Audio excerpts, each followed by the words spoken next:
Hello மக்களே! இரும்பு தோசைக்கல்ல ப்ரிப்பேர் பண்ணுறது, அதாவது இந்த சீசனிங்னு சொல்லுவாங்கல்ல. ஸோ அதை எப்படி பண்ணலாம், அதுவும் ஒரே நாள்லேயே ரொம்ப ஈஸி மெத்தட்ஸ் எல்லாம் எப்படி யூஸ் பண்ணலாம் அப்படிங்கிறத சில டிப்ஸோடு உங்களுக்கு ஷேர் பண்ண போகிறேன். நீங்கள் வாங்கின உடனேவே வந்து பார்த்தீங்கன்னா, நீங்கள் நார்மலாக சோப் வாட்டர் வச்சு வாஷ் பண்ணுற மாதிரி வாஷ் பண்ணிக்கோங்க. அதுக்கப்புறம் ஒரு க்ளீன் கிளாத் வச்சு நல்லா வைப் பண்ணி எடுத்துக்கோங்க கம்ப்ளீட்டாக.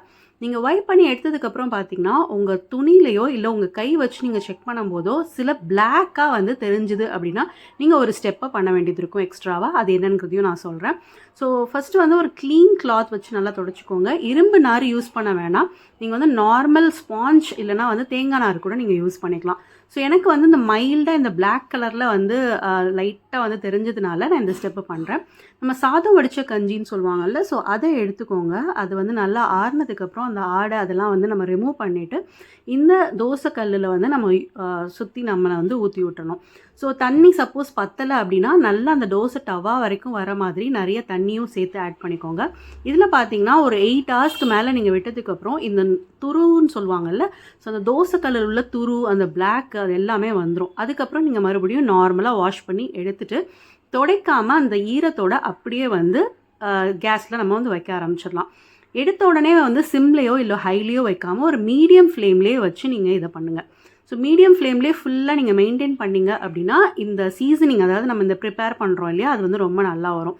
ஸோ தோசைக்கல்லில் வந்து அந்த தண்ணி காஞ்சதுக்கப்புறம் நல்ல எண்ணெய் வந்து எல்லா இடத்துலையும் படுற மாதிரி நல்லா ஸ்ப்ரெட் பண்ணி விட்டுக்கோங்க.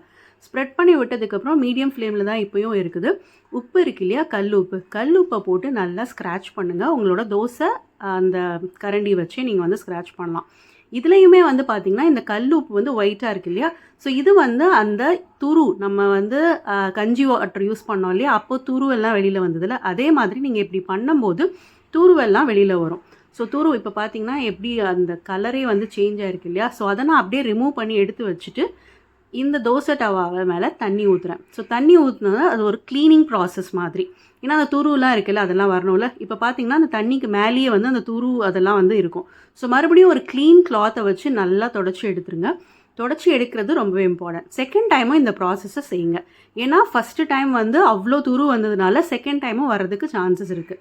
இப்போ நான் செகண்ட் டைம் பண்ணும்போது பார்த்தீங்க அப்படின்னா எனக்கு வந்து அந்த கலர், அதாவது உப்போட கலர் வந்து சேஞ்ச் ஆகவே இல்லை, அப்படியே தான் இருந்தது. ஸோ நமக்கு வந்து எக்ஸ்ட்ராவாக துரு எதுவும் இல்லை. ஸோ இந்த ஸ்டெப்பும் முடிஞ்சிருச்சு. ஸோ ஃபஸ்ட்டு ஸ்டெப் வந்து நம்ம பார்த்தது அரிசி கஞ்சி, அது வந்து அந்த பிளாக் கலரில் இருந்தால் மட்டும்தான் நீங்கள் பண்ணணும். செகண்ட் ஸ்டெப்பு உப்பு, கல்லுப்பு. இப்போ இதுக்கப்புறம் வந்து நான் அந்த கல்லுப்பை மட்டும் எடுத்துகிட்டு அந்த எண்ணெய் அப்படியே தான் இருக்குது, அது மேலே ஒரு ஆனியனை வந்து பாதியாக கட் பண்ணி அதை வந்து நல்லா ரப் பண்ணுறேன் ஃபுல் பிளேஸ்லேயும். ஸோ ரப் பண்ணதுக்கப்புறம் அந்த ஆனியன் பாருங்கள், ஜென்ரலாக வந்து நம்ம ஆனியன் வதக்கும் போது எப்படி இருக்கும் அந்த மாதிரி இருக்கும். ஸோ இதில் செகண்ட் டைம் மறுபடியும் எண்ணெய் ஊற்றிட்டு மறுபடியும் ஆனியனை வச்சு நல்லா ரப் பண்ணுங்கள். ஸோ இதுவே வந்து மோஸ்ட் ஆஃப் த ப்ராசஸ், அதாவது நமக்கு இதுவே வந்து அப்படி.